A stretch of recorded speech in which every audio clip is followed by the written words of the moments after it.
अध्यक्ष महोदय, जैसे कि ये चर्चा का विषय बना हुआ आज पूरे देश में, और इस सदन ने इस बात पर चर्चा करने का ये जो कदम उठाया सराहनीय है। आज हम राजघाट पर गए थे तो वहां पर एक अद्भुत सा आश्चर्य हुआ, और यहाँ पर भी मुझे देखने को मिला मदन लाल जी बार बार कह रहे हैं हम आपके साथ हैं। ये अच्छी बात है जब इस देश के बहुजन को ये पता चल जाएगा कि हम तथाकथित हिंदू नहीं है, हम लोग यहाँ पर सताए हुए लोग हैं, और जब तक हम लोग एकत्रित नहीं होंगे हमारे अधिकारों का ऐसे ही हनन होता रहेगा। इस देश में जब जब जरूरत पड़ी, अगर देश को चरित्र की जरूरत पड़ी, रामायण की जरूरत पड़ी, भगवान वाल्मीकि से लिखवा ली, और महाभारत की जरूरत पड़ी तो वेद व्यास से लिखवा ली। और जब इस देश में अच्छे अच्छे स्कॉलर थे, बहुत सारे लोग थे, कुछ लोग कहते हैं बाबा साहब ने कॉपी करके लिख दिया संविधान, वो लोग भी लिख सकते थे, लेकिन एक दलित से ही क्यों लिखवाया गया? हमारी काबिलियत की अगर बात करें तो उसमें कोई अतिशयोक्ति नहीं होगी। इस देश में हमारे एकलव्य भी हुए हैं, शंभुक ऋषि भी हुए हैं, लेकिन हमेशा षड्यंत्रों के माध्यम से उन लोगों का संहार किया गया है। और ये सदन आज इस महत्वपूर्ण विषय पर चर्चा कर रहा है। 75% जो मामले हैं देश में जो एट्रोसिटी के दर्ज हुए वो खारिज कर दिए गए। कुछ न कुछ तो गड़बड़ है। 15% ऐसे मामले हैं जिनमें उनको बिल्कुल ही खत्म कर दिया गया, और 10% मामलों में कार्रवाई चल रही है। और अध्यक्ष साहब, सबसे बड़ा सबूत मैं हूं आपके पास सामने। मैं जब मंत्री था मैंने एक मुकदमा दर्ज करवाया था, कपिल गुप्ता एक एक्शन होता था एमसीडी में, और वो अधिकारी, हमने कहा कि भाई सफाई व्यवस्था ठीक नहीं है विधानसभा में, आप सफाई व्यवस्था ठीक से करिए। तो उस व्यक्ति ने बिल्कुल मुंह के सामने कहा कि सफाई का काम तो आपके ही लोग करते हैं, ये आपके लोगों की गलती है, आप लोगों को विधानसभा और लोकसभा में नहीं, आपको इसी काम में होना चाहिए। ये तो एक मूर्ख व्यक्ति आया था जिसकी वजह से आप लोग हमारे सिर पे बैठ गए। और मैं तो सैल्यूट करता हूं जो सावित्रीबाई फुले जो एमपी है बीजेपी की, उन्होंने इस्तीफा दिया बीजेपी से और इन लोगों को चेताया है।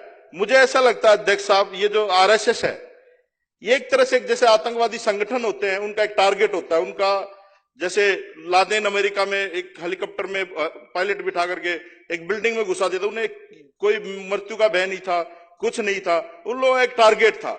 ये ईवीएम हैक करके या जो भी करके, जैसे भी तिकड़मबाजी करके सरकार में ये लोग आए, और इन लोगों का एक उद्देश्य है कि यहाँ के गरीब को, दलित को, पिछड़े को एक उसी जगह खड़ा कर दिया जाए ला करके जहां से इनके पूर्वज जाते थे। और हमें एक ऐसी दृष्टि से यहां पर देखा जाता था कि हम लोग मानव के रूप में है ही नहीं, वो होता है।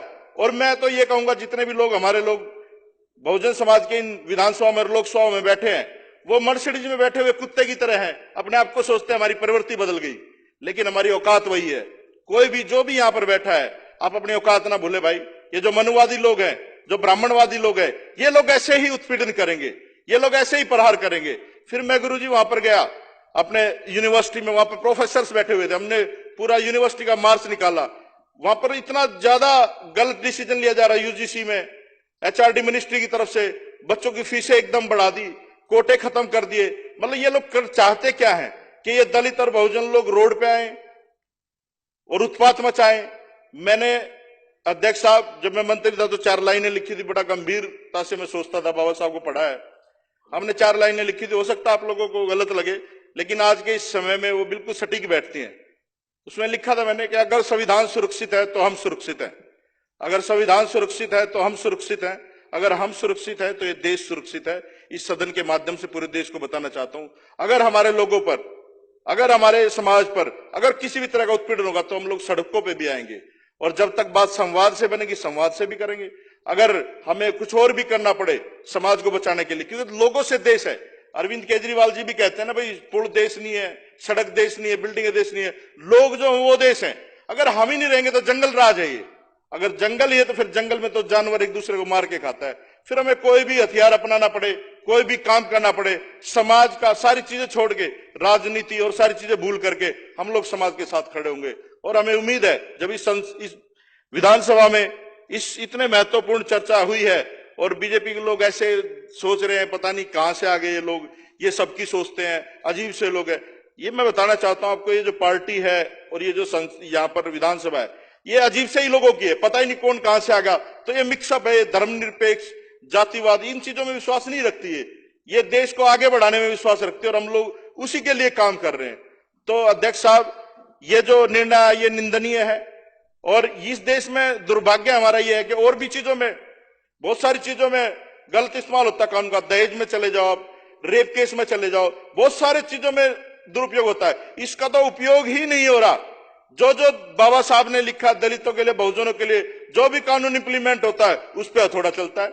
चाहे रिजर्वेशन का हो, चाहे किसी भी तरीका का देख लो आप, हर चीज में बात होती है। अब लोग कहते हैं आर्थिक आधार पर रिजर्वेशन होना चाहिए। अरे भाई, रिजर्वेशन गरीबी हटाओ उन्मूलन थोड़ी ना है, ये सामाजिक समरसता की, समानता की बात है। वो समझ में आएगी जब अब दो लोग कहते हैं दलित राष्ट्रपति है जी।